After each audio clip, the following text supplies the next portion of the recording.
I own and operate a micro dairy in Neville, Texas. We milk goats every day, twice a day, and turn all their milk into goat milk popsicles. It was a long journey. I graduated in '96 with a degree in accounting from LSU, and I became a CPA and worked in public accounting and in industry for a while until my daughter was born in 2001.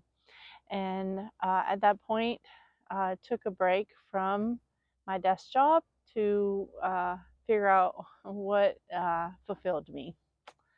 And that looked like, at that time, I'm working in community gardens in and around Houston. And we started a row crop vegetable farm where we serve 5 restaurants in Houston and 75 families in a CSA.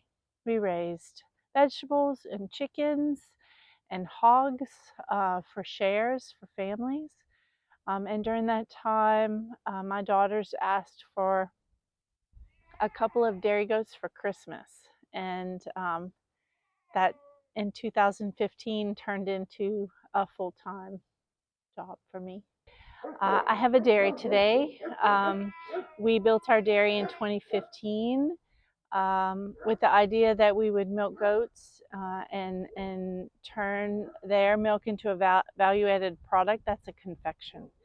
Um, I love the animals I work with. I think they are spectacular and beautiful. Um, I enjoy learning about them in every which way, from nutrition to genetics to conformation to um, how to find the goat that's going to make the most milk for you. It's such an intriguing puzzle. Um, I love the people that I serve, and with that I mean the people that work for me. I really enjoy understanding the folks that help me in my work and what fuels them. I enjoy my customers, what they enjoy about my popsicles. The little boy that shows up every Saturday for his special pop gives me a lot of joy. That's tough because I work a lot. Our days are not 9 to 5, or even it's not quantified in hours. The work that we do is quantified in the job that needs to be done. And some times of year it's not very busy, and sometimes it feels like there's never a break, that you're just constantly focused on taking care of what needs to be done. Yes, I love the work I do. I'm very, very much fulfilled in this work, or I probably wouldn't be sticking with it as long as I have. It's um, intriguing, interesting, hard, difficult, dynamic. Tell us about the hard parts. The hard parts. Is there hard parts, or is it every day you just play with goats? No, it's hard. This work is hard, and that's evidenced by the fact that not a lot of people do it, right? Because if it was easy, there would be more people milking goats and making popsicles. It's um, it's challenging. You know, there's the reality of markets, there's the reality of economics, there's the reality of that goat that's screaming over there. There's the reality of nature. And all those things can accumulate into one day where everything goes wrong. It's tough some days. And that's usually outweighed by the beautiful days. I mean, we have to bring a product to market in Texas is not an easy thing, because I have a bank loan that needs to be paid every month.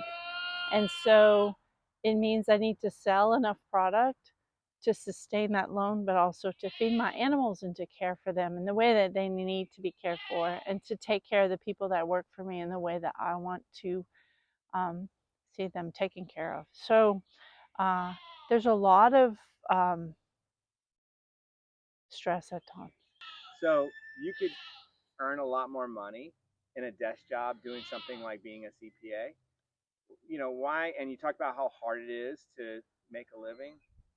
doing goat farming, why not just quit and make a lot more money doing something that's a little bit easier to make all that money on? Yeah, I used to do that work, and it didn't make me happy. It made me kind of miserable to not have a job that meant something to me. And my work really means a lot to me and to the people that I work with in the community I serve. So that service, I guess, is what fuels me. The animals, their health, and um, their livelihood, their genetic beauty, their everything we're striving for with our herd makes me happy more than the bank balance at the end of the day. Because the bank balance is important because I have economic realities, right? But it's not the only thing that matters to me. I guess that's what I really love, right, about this work is that I'm able to co-create, uh, that I'm not in control. I find a lot of fulfillment in working within God's creation and seeing that unfold in front of me is really amazing. Now, I've worked with you long enough because I'm your husband. So I know that even though you're fulfilled by the work, it's important for you to take time, like on a Sunday, to, Oh, not only for man. mass, but to be with your family, not just to run from work to work. I know how hard it is for you to take that Yeah, time. because there's a lot to do and the work never ends. Because when you live on a farm, there's the next project into eternity. It never, there's always something broken. There's always something that needs repair. There's always something that needs your attention, needs to be fixed. And so I've watched a lot of friends who do this work burn out. And it's easy to crash and burn because you work so much.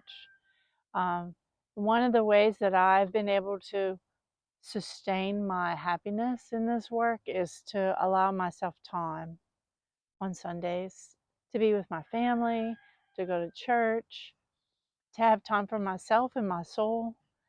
So we've made a decision. You know, we talk about economic realities like there's a loan that needs to be paid at the end of the month. And I used to work markets on Saturdays and Sundays to make that happen. And we've just decided not to do that and to trust that if we can work one day and leave one day to rest and for God, that it will work out, and it has for us. So, my favorite there's always a favorite, right? But don't tell the rest of them. Right now is Blue because she came into this world in a very special circumstance where I wasn't on farm and my daughter struggled with her and her brother who didn't make it to live on our farm. He passed away in the birthing process, but Blue, the vet, made it out and was able to pull her as I was returning home, and she's grown into the most beautiful, productive animal that we have on our farm. So it's like a fairy tale story. Okay, now let's. Okay, the people I work with are, I look at it as an extension of our family. I have a lot of kids that come and go in my milk room. So they work for me while they're in high school and then they go to college. So we've been able to train a lot of young people what it means to have a first job, what it means to show up on time, what it means to know that someone's relying on you outside of yourself, what it means to clean a floor properly, like scrubbing a floor. What does that look like? Um, animal husbandry, like something's not right with this goat today, she's different than normal, let Stacey know. So but that's not a job that those folks stay in for a long period of time. So we have a rotating door of young people that come in and get a great experience and then go on to college, and I really enjoy watching them grow into the people that they're going to be. become physical therapists and become foresters and become uh, different career paths that you would have never even imagined that this kid in your milk room would turn out to be. And then I have some long term folks in my kitchen that have been with me for 7 years or more who I love with all my heart. To work with them every day is a really big gift to me.